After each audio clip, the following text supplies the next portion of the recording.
my educational ideology? The first question that comes to mind is, what do I think the outcome of education should be? Number one, to build confidence, to encourage teamwork, to improve life skills, for them to be well equipped for the adult world, to improve communication skills, to allow independent thinking, to form own opinions, self-challenging yet stimulating, and creativity.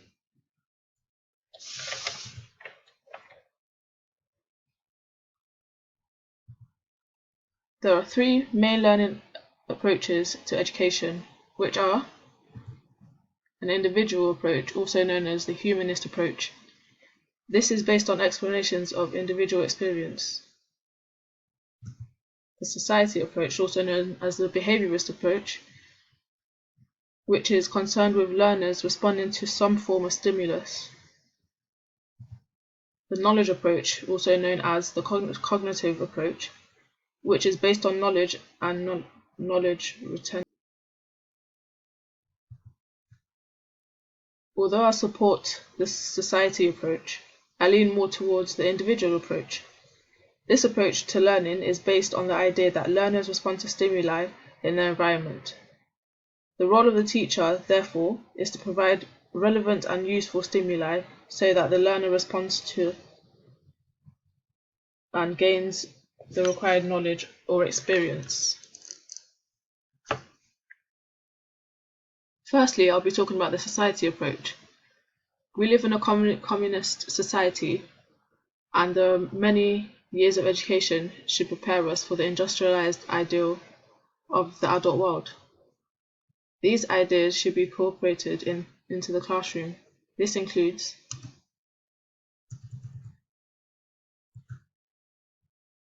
group work.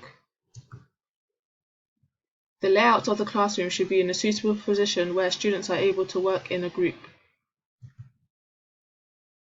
This prepares them to respect other people's opinions, as well as encourages them to form their own opinions.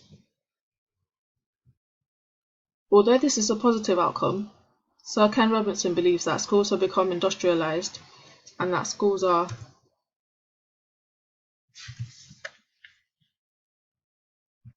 industrialized.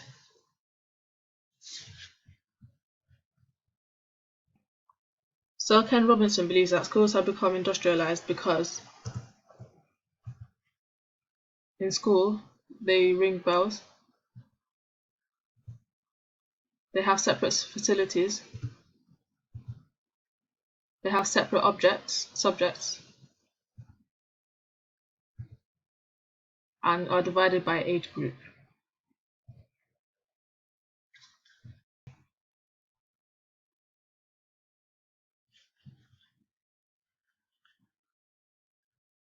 Sir Ken Robinson believes that schools have become less creative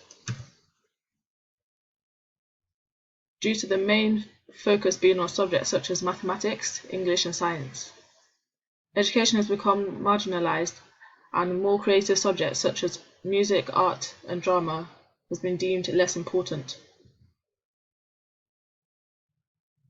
This is an issue because children are creative, children have creative minds, and children should be able to use their creativity to help apply it to their learning. Now I'm going to talk about the individual approach. This is where teachers should use encouragement for learning. This increases the child's attainment if they are able to believe in themselves. Also, support from other students is helpful. Setting goals and expectations. Ensure that they are confident in their ability. And this links to self-esteem.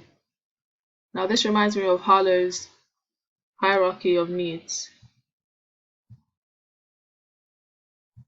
where children need a self-esteem to be able to. There are many different theories of ideologies, and it will be difficult for me to place mine on an exact one, but I'd like to cherry pick.